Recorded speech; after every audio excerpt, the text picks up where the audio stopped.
We need to talk about AI and marketing. And more specifically, we need to talk about something I call artificial complexity. How do we stop AI from killing simplicity in marketing? For the last 2 decades, marketers have been given some remarkable tools to help them do their jobs quicker and more cost effectively than any time in history. First, we were given a slew of digital tools, and now, of course, we have AI wherever we need it. But these fabulous tools have also created a few unintended consequences. And today I want to talk about those unintended consequences and how we can fix them and how we can maximize the potential of digital and AI in our marketing. Hello, everyone. Thank you so much for tuning in. My name's Roger Edwards. I'm a marketing consultant and speaker from Edinburgh. Thank you so much, Andrew Charlton, for asking me to speak here at hashtag 10. Let's think about marketing for a moment. You may work in marketing. You may have a background or a degree or training in marketing, or you might have found yourself in a marketing role without any training or background experience.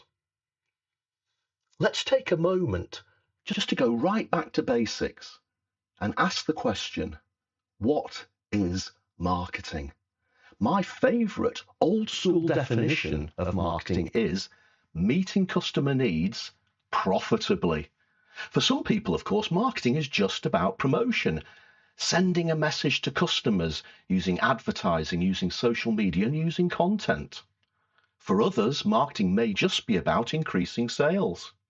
These are all good answers, but I'm going to argue that marketing is and always has been more than just promotion. But the digital tools that we've been getting over the last decade and the AI tools that we're now getting to grips with has made the focus much more towards promotion. So I think today when you ask people, what is marketing? The most common answer you're going to get is marketing is promotion. Marketing is synonymous with promotion and nothing else. Another couple of questions. Is marketing ever about annoying your customer? Is marketing ever about preventing your customer or discouraging your customer from buying from you? Just keep those two questions in mind as we go through the session. As I said, AI and digital technology has made marketing communications more accessible to more businesses for less investment than at any time in marketing history. Undoubtedly, digital has revolutionized how companies and brands deliver communications messages to their customers. It's made it easier and more cost-effective than ever to target an advert at a specific group of customers. Techniques once only available to big corporates with eye-watering budgets are now within reach of those with fewer pounds to spend, as well as those with multi-million dollar budgets. Here's an example. Way back in 2005, I was working for a big corporate in the financial services industry. I became involved in the production of a DVD campaign, which we were going to send out to financial advisors. We had a marketing agency running the whole project because it wasn't just the DVD video. We had to put together collateral marketing material, printed material to go with the packaging of the DVD. Together with the agency, we hired a video production company, and I was kind of the producer of the video. The team from the production company arrived with several giant cameras and those sort of lighting rigs and lots of wires and microphones and one of those fabulous silvery discs that bounce light around. Once they'd shot all the footage of the actors and the company spokespeople, they went away and they edited the video and they delivered the video to us. And of course, we then had to take that video and create the DVD. We had 50,000 DVDs manufactured, and with the same number of cardboard branded sleeves to slide those 50,000 DVDs into. We then stuffed the DVDs, which were inside their cardboard branded sleeves, we slipped those into glossy mailing brochures. Then we slipped the glossy mailing brochures into branded envelopes. And then those packages, those 50,000 packages, we sent them out via snail mail to 50,000 people on our targeted mailing list. Altogether, the cost of the video production, mailing materials and postage came to £75,000. That was a lot of money, even 20 years ago. So what would we do now? Today, I could pop a campaign together like that, probably just on my iPhone at a fraction of the cost. I could film the video on my phone in 4K. Those DVD guys 20 years ago did it in standard definition. That's 480p between you and I. I'd then upload the video to YouTube or Vimeo and send an email to the 50,000 advisors with a link allowing them to watch the video. Okay, the production values of the video on the phone wouldn't be as good as the proper production company because they're masters of angles and they're masters of crafting lighting, etc. But it would still have been in 4K. And let's face it, in today's TikTok world, people are much happier with slightly dodgy video, as long as the audio's outside. They're not bothered about BBC quality outside broadcasts. Of course, in the last few years, I would also have been able to get AI to write the script for me. I would probably also have been able to get AI to do the visuals for the cover. The AI would also have been able to write the communications material. There is proof that digital and AI has made advertising more available and more cost-effective to more businesses than ever before. But as I said earlier, there have been consequences to these technological advancements, consequences to us as marketing people. I believe that digital and AI has shifted the marketing focus to one of purely tactics, which has damaged the wider marketing discipline at the same time that it's become more available to smaller budgets and smaller companies. It's also made marketing less customer focused in my view and a lot more annoying. And annoying marketing ultimately isn't going to encourage our customers to buy. It may even have made marketing scarier for people in companies who are not actually experts in marketing. Many of the companies that I work with as a consultant don't actually have marketing departments. They may not have people who are marketing trained. They may just have somebody who's found their way into a marketing job. For those people, it can be hard to get their head around all this talk of SEO, AI prompts, pay per click, email, funnels, and lead magnets. So what are the consequences of this focus on tactics? Here is my consequence number one.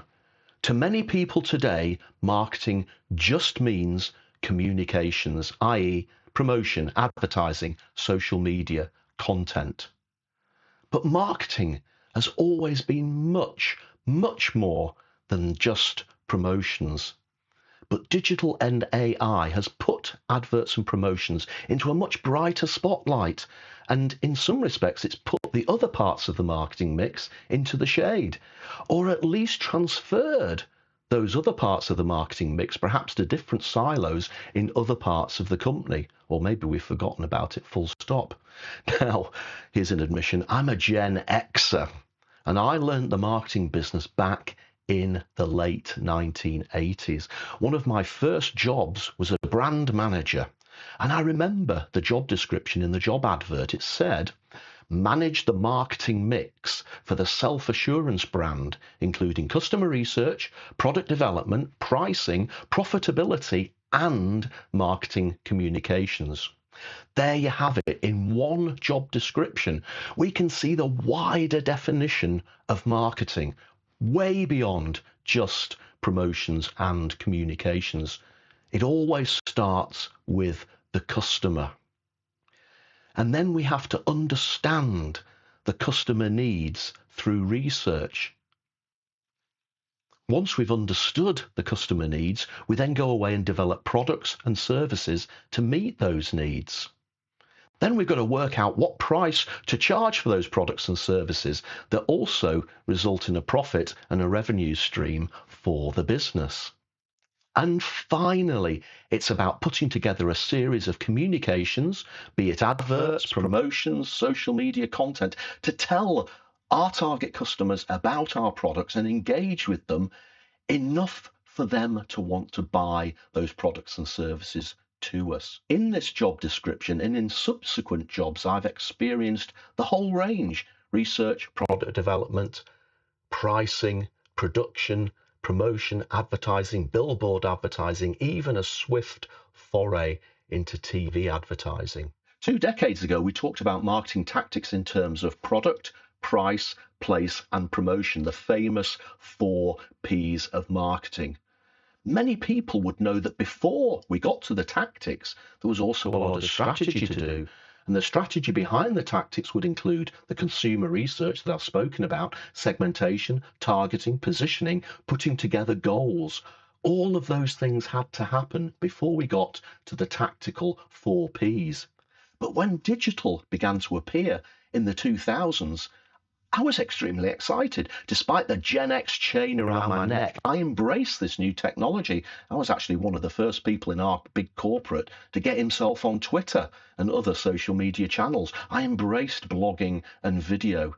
I tried to understand SEO. The shiny new toys really excited me as much as anybody else out there in the industry. But I started to notice a shift in emphasis. We started talking less about customer research, products and price, and more about SEO, clicks and likes. Marketing conferences, which used to cover the whole marketing mix, suddenly started to focus on digital and now AI tactics, purely almost communication style tactics. As a conference speaker myself, I've been to many conferences since 2005 when all this digital stuff started being the focus, and I've seen increasingly fewer topics on research, on product development, and on pricing. The majority of the topics are all about communications, communications tactics, promotions. We started to move to a place where promotion was the only thing recognized by marketing, even amongst marketeers. Now the spotlight on digital and AI has become so bright that perhaps it's starting to redefine the marketing discipline as purely communications. And as somebody with a wide background going way back into the past, that's a little bit of a shame because we're missing out on so much. Does that mean that we've lost sight of the customer needs and become obsessed with getting clicks and likes? Not necessarily. Other people in other departments within companies may be doing the research, they may be doing the product development, they may be doing the pricing. But those of us who are still in marketing communication still need to understand the whole process so that we can reflect all of that in the messages that we're putting out to our customers. Well, that was consequence number 1. Here is consequence number 2 of this shift to digital and AI in marketing. I think marketing has become a scarier mismatch of technobabble, jargon, and hype. I was recently looking at a LinkedIn post, and the person said, I've got £50,000 to spend on marketing. What would be the best way to maximize the return on that investment of £50,000? As you would expect, this person was faced with a whole plethora of answers from well-meaning people across the LinkedIn spectrum. Some said, you need to create a marketing funnel. Others said, Facebook ads is the first place that you need to go. Other people said, Google ads, pay-per-click is the way to go.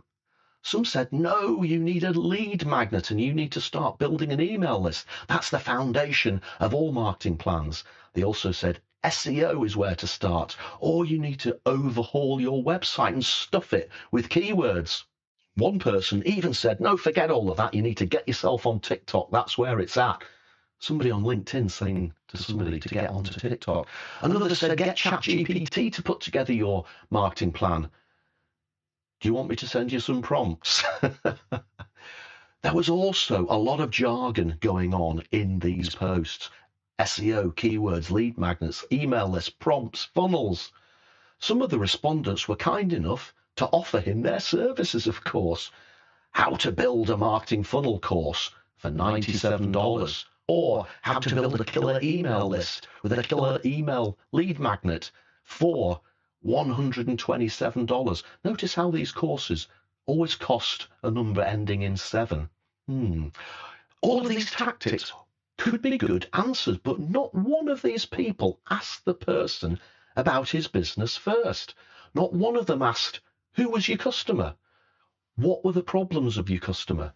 How do you solve your customer's problems? No one asked him about his goals. They didn't know whether he was after revenue, market share, or profit. They just bamboozled him or bombarded him with jargon and hype. This can be confusing. It can be scary. It makes people wonder where to start. And whilst all of these things might have a place in the marketing plan, none of them are essential. It depends on who you're targeting and what your offer is. I recently had a conversation with a client who was getting quite anxious because she was getting a lot of pressure from peers telling her that she needed to build a marketing funnel, a digital marketing funnel. And she was really quite relieved when I told her that actually, looking at your client profile, you don't need a funnel at all. It wasn't necessary. Again, digital and AI makes us focus on the tactics, often scary, often technical tactics, before we've done the important work first. Here is consequence number 3. Marketing is becoming more intrusive, annoying, and enraging. Tell me, have you ever, I'm sure you have you ever unsubscribed from an email? I'm sure you're smiling at the moment. Of course you have. But why did you unsubscribe from that email list? Maybe the email wasn't relevant to you anymore. Maybe it was annoying. Maybe you were getting them too often. Maybe those emails were starting to get annoying. Here's an example. I recently unsubscribed from an email list. The guy was putting together a webinar, and it was something like how to make 6 million bucks in a week without doing any work. I often subscribe to these webinars just to see what tactics people are using. Now, I know what you're thinking. It's a stupid thing to sign up to something like that, but I'm learning every day. I really did want to see what he was into. I'm always willing to give these people a chance. So I signed up. He sent me a daily email in the 2 weeks running up to the webinar to remind me it was happening. Only 1 week to go until the webinar, which will show you how to make 6 million bucks in a week without doing any work. That was every day in the 2 weeks up to the webinar. The day before the webinar, he started sending hourly emails. Don't forget, just 12 hours until the webinar that will teach you how to make 6 million bucks in a week without doing any work. Every hour. Turned out this guy was in the US, so there was an 8-hour time difference. I woke up the next day to 8 emails every hour on the hour. Don't forget, in just 8 hours' time, the webinar that will teach you how to make 6 million bucks in a week without doing any work. Another 7 hours until the email, another 6 hours to the email, another 5 hours to the webinar. In the end, you just think, bang, hit that unsubscribe button. We always have to hit buttons, don't we? Smash the like button. Why can't we just gently press them? I need to have a swig of coffee. Oh, that was good. Marketing can become annoying. It can become enraging. That was annoying. That was enraging. What about advertising? Not necessarily on terrestrial TV, but on channels like Amazon and Netflix. You know, they used to be ad-free. Now you have to pay to avoid the adverts. The other day, I started to watch a show on Amazon, and there were 3 minutes of adverts at the beginning, and there was a convenient timer in the top corner counting down very, very slowly, which made it all the more annoying, because at least on terrestrial TV, you don't have a counter. It probably is 3 minutes, but it felt like 3 hours. If you have satellite, at least on terrestrial TV or satellite TV, you can use the shift pattern, the time shift, to effectively zip through the adverts. So when the adverts are on, go and make a cup of tea, come back, shift through the adverts, and you're absolutely fine. Do you find adverts like that annoying? Do you find adverts like that enraging? Have you tried reading an article on a news media website recently? I honestly don't think these people actually want you to read their articles because you get absolutely bombarded with pop-up ads. And these pop-up ads often pop up and cover what you're trying to read, and you can't get rid of them, or you have to look very closely for the X to click it to get rid of it. It's almost like a modern version of Space Invaders. Pop-up, click, pop-up, click, pop-up, zap, pop-up, zap. It gets so annoying. Why is this happening? Perhaps these enraging communications are happening because the people who send them aren't thinking about the customers anymore. Only clicks and likes or successful calls to action. And because digital communications has become easier, and because digital communications are now AI and making it more cost effective, they may as well do it and risk annoying a few people along the way. And here is consequence number 4 of the shift to digital and AI. Marketing roles are dropping out of the C-suite since we started this shift to being purely about the tactics of communication. The chief marketing officer, who used to cover the full research, customer needs, product development, pricing, promotional mix, which is all strategic, should sit at the top table, in my opinion. But some CEOs now don't see digital marketing as important enough to sit at the top table. That's only about the tactics of communication. It's the colouring in department. They're the fluffy department.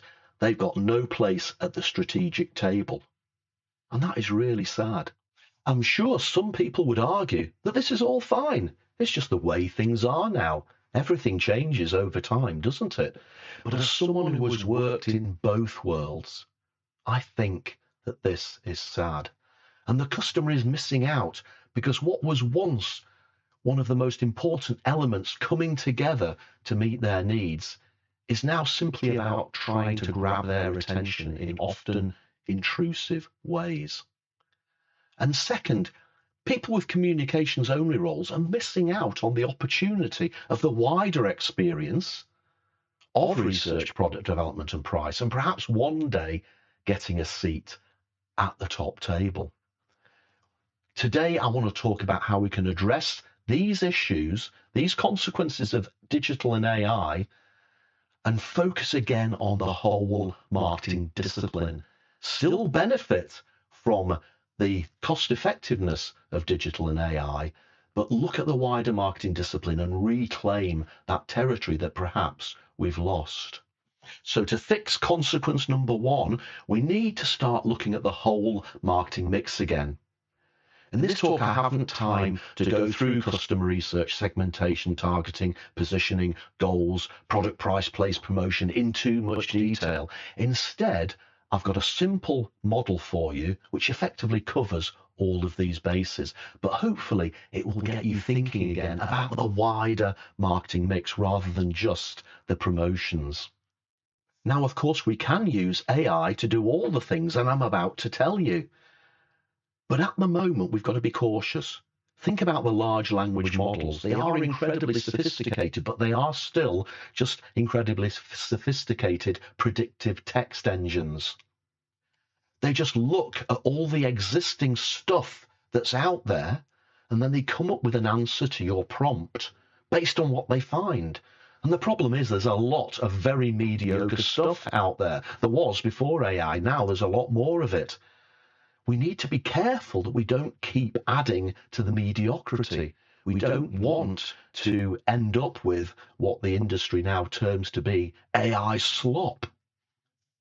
Because AI has access to everything, it will produce stuff that considers marketing to be just about communications, unless you tell it to look wider. It will fill its answers with jargon, gobbledygook, and complex language unless we tell it not to. It will create campaigns which might potentially be annoying and enraging unless we tell it not to. So bearing all of that in mind, here is the full marketing mix, but in 4 easy stages. Number 1, create yourself a deep, almost obsessive understanding of the customer. That's always the starting point. And if you're using AI, obsess about the AI prompt. Tell it to focus on real customer needs. Tell it who the customer is. Get it to research their needs in detail based on actual data, not supposition, not opinion, actual data. Number two, create a standout offer. This is your product or service. Be able to answer these questions. Who is the customer? Well, we've sort of already done that. What is the problem that they have? And how can we solve that problem better and preferably different to anybody else in the market? All your future promotional slogans, marketing messages, and straplines will come from here eventually. Prompt the AI to focus on your selected customer. Get it to research their needs, again based on real data, to come up with that ideal and preferably different product or service. Number three, set exciting goals. If you have no goals, how can you measure success? Now, goals can be a certain amount of profit, could be a certain amount of revenue, could be market share, could be number of sign-ups. Once you have clearly defined the goals, you can create your promotions and plans to achieve those goals. Whether your marketing role includes the wider mix or not, you all need a thorough understanding of all of these steps before we can even think about putting together the communications. And of course, number four is that promotional activity, the communications, the content, the social media, the digital marketing tactics. Again, ideally, you can use AI to help you with this. But if you've done the first three stages first, it's going to make the communications and promotions that you put together so much more relevant to your customers. And if you're using AI to do this, prompt it to go through each of those stages in order. Get it to understand that marketing is more than just promotion. Work with it through each stage. Understand each stage. If you are a marketing person that's only involved in promotion, take the time to learn about the other stages. Even if you assume that somebody else in your company is doing this work, if you understand the stages that they've gone through, hopefully gone through, then you'll be able to do your promotional job better. All right, let's fix consequence number two by putting everything through a simplicity filter. Can you explain your product and service in simple language? No jargon, no gobbledygook. Rather than talking about funnels, talk about how we can get people to like you. Prompt the AI to avoid using jargon, gobbledygook, and complex language. Tell it to avoid passive language. Ask it to use the active voice only. Ask it to talk in the language of the pub, i.e., the language of your customer. I love that idea, the language of the pub or the language of the coffee shop, rather than the language of a management consultant. Here's an example. If you were in the pub, you'd say something like, "I'll go and get us a couple of pints of beer." If you were a management consultant, you may say something like, 2 pints of fermented hops in liquid form in a cylindrical, transparent glass container manufactured from fused silicon will be procured for us at the bar by me. That sounds ridiculous, doesn't it? Make the AI understand the distinction. Get the AI to talk in the language of the pub or the language of the coffee shop. Need another.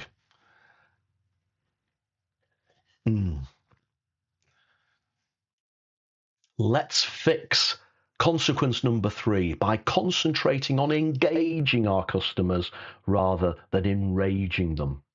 How can you help your customers with your content? It doesn't need to be completely about promoting and getting people to buy. It could be about answering questions they may have about the product or service, descriptions on how to deal with your business, instructions, content that helps the customer understand how to use the product and service. Being completely honest about price. I have a mantra which I always adhere to. If, as a customer, I don't like intrusive, annoying advertising, why would I, as a marketer, think it's okay to do it to my own customers? When marketers stop talking in the language of the pub or the coffee shop and they start obsessing about funnels and lead magnets and stop seeing the recipient of their communications as a person, a human being, and they start seeing that person as a number or a click, that's when we start getting into problems. Again, condition your AI to avoid annoying tactics. Give it examples of engaging marketing from the world in general and tell it to apply them to your particular market segment and tell it to avoid repeating annoying stuff time and time again. Remember that email webinar man? Engaged customers will buy from you. Enraged customers will walk away. Engage, don't enrage. And how do we fix consequence number 4? That was people dropping out of the C-suite. Well, we've just got to give people access to the wider marketing mix. Even if they are solely focused on communications, help them to understand the wider marketing mix. Talk about it in the traditional terms of segmentation, positioning, targeting, if you like, or talk about it as customer, offer, goals and activity, the simpler version that I came up with before. But if people have a bigger understanding of the wider marketing mix, they're going to understand how to communicate with their customers in a more engaging manner. And as I've said, more engaged customers are more likely to buy. And with that wider understanding, one day the C-suite might be accessible. So there you have it. Digital and AI has been an absolute boon for the marketing industry. We've got access to more tools at a lower cost than we've ever had before, and it really does make it easier for us to communicate with our customers. But to avoid the unintended consequences, let's start to try and understand the full marketing process again. Let's start talking about the whole discipline, whether that's at conferences, whether it's in articles or videos like this. By starting to talk about the customer again, talk about products again and the price, as well as SEO, clicks and likes, we can put the customer back in the spotlight. AI can make this happen, but unless we give it explicit instructions and boundaries, it will simply give us a mediocre common denominator. And that is likely to be AI slop. That is likely to just add to the mediocrity. And that isn't going to help you grow your business. Better customer focus is what we want. Engaged rather than enraged customers. And more opportunities for people to work within wider marketing disciplines. If we get all of that right, and we use digital and AI to its maximum potential, and of course, that will mean more success to our businesses. Thank you so much for listening. My name's Roger Edwards. As I said, I'm a marketing consultant and speaker from Edinburgh. If you need help with your marketing, please do get in touch, roger@rogeredwards.co.uk. If you want me to speak at your event, similarly, email me, roger@rogeredwards.co.uk. And the website is rogeredwards.co.uk. Thank you so much for watching.